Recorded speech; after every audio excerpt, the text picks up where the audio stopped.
welcome back. This is your man Warrior. This is another patron roster review. This is Kim Shin Wook from AXM Syzygy. I think I said that right. All right. Oh man, these names of these guilds, they get me for every time. All right. So this dude's been playing since almost the beginning for well over a year. He's free to play, and he took a break, which is the worst thing you could do, but after his break, he came back and got hyper-focused and focused on Rex, Darth Nihilus, Turret, and Baze. They became farmable, and he just started farming these characters up. And I tell you what, focus makes a huge difference for free-to-play. Look at this, arena rank 15 currently. My guess is he can probably sneak his way into the top 10 pretty easily with this particular team.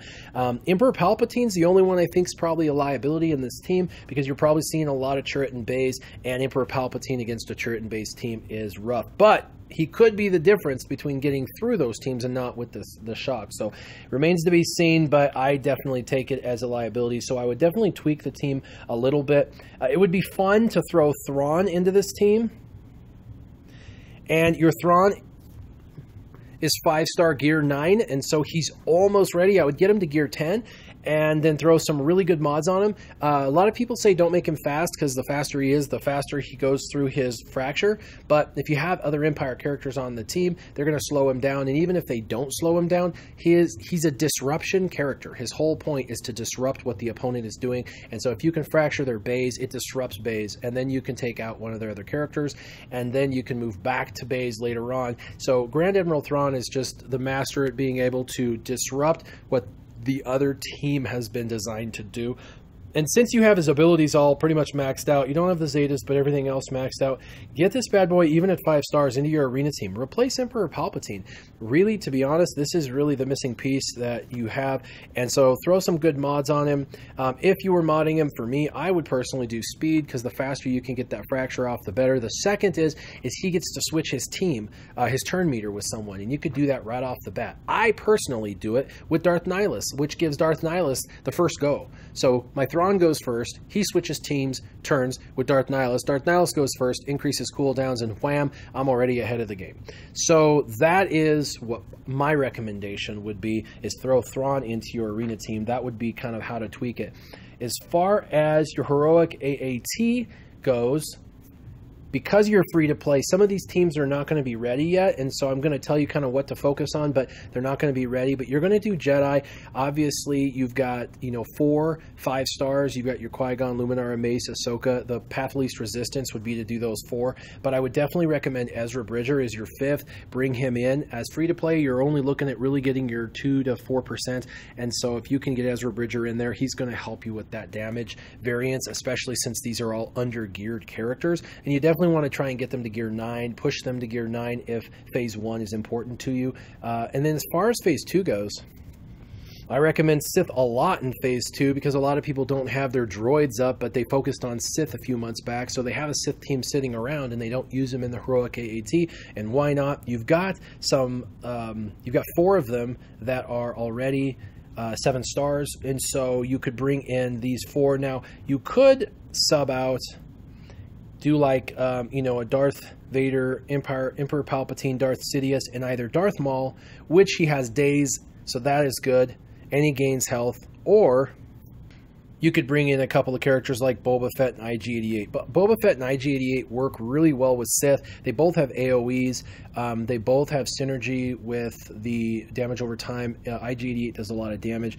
And so you might find IG-88 does more damage than your Darth Maul, because he's 2 gear levels above, and he's just as squishy as Darth Maul. But you might find that Darth Maul stays around a little longer because of his health steal and gain that the health that he gains back from every time that he hits. So you'll have to play around with Darth Maul and IG-88 to see which one works better in this team, but you're going to have to gear these guys up. This team is really the one that's the most ready, but again, because you're free to play, none of your teams for heroic AAT are really fully developed yet. You're about halfway there with your development of these teams. So you're going to have to focus on these teams and raise them up. Focus on getting them to the next level, right? Gear 9. And then when you get them all Gear 9, focus on getting them to Gear 10. Figure out which phase is the most important to you, and then work on that phase first, and then figure out which is the next phase is most important to you. Basically, the first phase that you can get the most damage in, the easiest phase to get the most damage in, is phase 2. And so because of that, my suggestion would be to focus on this Sith/Scoundrel hybrid team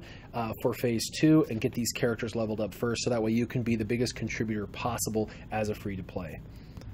As far as phase 3 goes, it would be really fun to say you use Grand Admiral Thrawn, but you don't have him 7 stars, so you are going to have to continue to utilize other characters at the moment. I would run Emperor Palpatine as the leader. He's going to give potency, so everybody's going to be able to apply their negatives. And then I would use TIE Fighter Pilot underneath. Because of Emperor Palpatine, TIE Fighter Pilot is going to get lots of turn meter with every debuff, and so I would definitely run him. And then I would also use, surprisingly, Tebow. Tebow's got turn meter reduction, stealth, all sorts of cool stuff that you can bring into phase 3, and it will help you kind of get by. And then you're going to need a couple of tanks to protect these guys.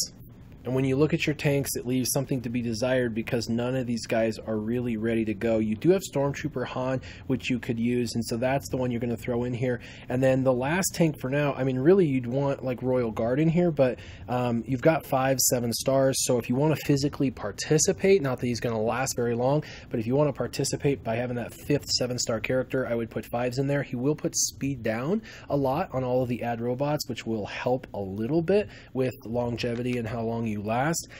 Same thing, you could also put in Darth Maul. He's very squishy in this, but if he puts days down on all of the opponents, he's going to get additional turn meter capability, and he will prevent them from, all the ad robots, from attacking back all the time, which they do normally call out of turn attacks. So you could put in Darth Maul, or you could put in 5s, but at this point I don't really see your phase 3 as quite ready yet.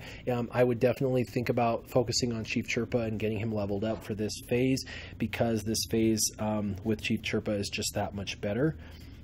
And then lastly, phase 4, again, I'm going to suggest Rebels, and you need 5, and obviously your Stormtrooper Han is going to go away to another team, phase 3. So you've got Wedge Lead, Biggs, Lando Calrissian, and then I would normally say Admiral Akbar, but you don't have him, so you're going to have to use Luke and Princess Leia. Luke and Princess Leia will work physically, so you've got a team to run in phase 4, but you're not going to get the damage variant that you're looking for out of phase 4. It's going to be really hard with these characters to topple the tank, and then once you do topple it, you might already have lost a character, and then toppling it a second time just very well may be difficult. So you're going to want to continue to develop your Baze and turret. You should have unlocked Baze's node. If not, see me privately. We'll work on getting that node unlocked for you, because you want to continue to farm him up and then buy him out of shipments when you can. It's now cheaper with the 3 for 150 crystals. I know as free to play you don't get crystals often, so it's hard. Do you use your crystals for Baze, or do you use your crystals for, refreshments when you're trying to refresh and do these gearing and farming and all that? The game is really, really, really hard. If you had about 400 crystals a day, it would help significantly, because you could do 200 to characters and 200 to gear, but unfortunately that's not the way it works, and so you're going to have to deal with what you have. But these are the teams I would work on. You also asked about Zeta. The first one I would suggest is actually Darth Vader. He's a great first option always. He is only gear 8 for you, and but you do have 7 stars, which means you could take him into the raids. He will help you get lots more damage in the Rancor raid, which is amazing, as well as the heroic AAT that we were just talking about. You can use him in your Sith team or in the phase 3 team. You could even use him in phase 4.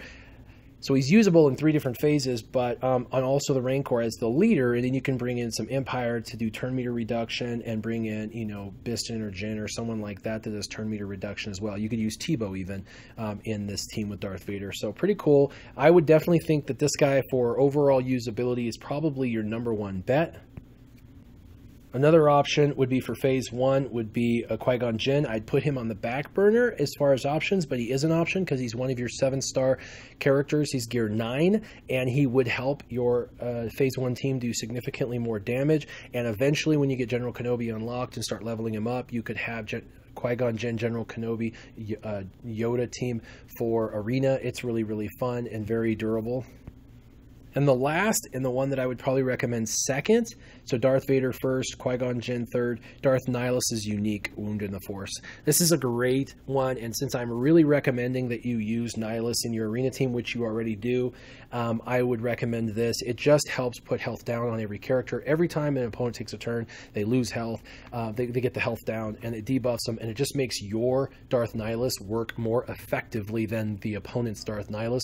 And if you're one step ahead, that's the key. So definitely this can be the difference when you're going against another Darth Nihilus as to whether you win that game or whether you lose that match. So I would definitely recommend Darth Nihilus as well as a Zeta, but of all of them I still would lean towards Darth Vader. So what are your thoughts? These are my ideas for the heroic AAT for the arena, and of course I've thrown out a number of characters for you to gear up: Thrawn, Ezra, Royal Guard, Sun Fac, Darth Maul, Darth Vader, Boba Fett, TIE Fighter Pilot, Qui-Gon Jinn, Tebow. These are all key characters, top 10 characters that I would focus on right now if I were you.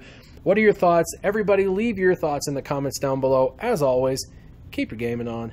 Warrior out.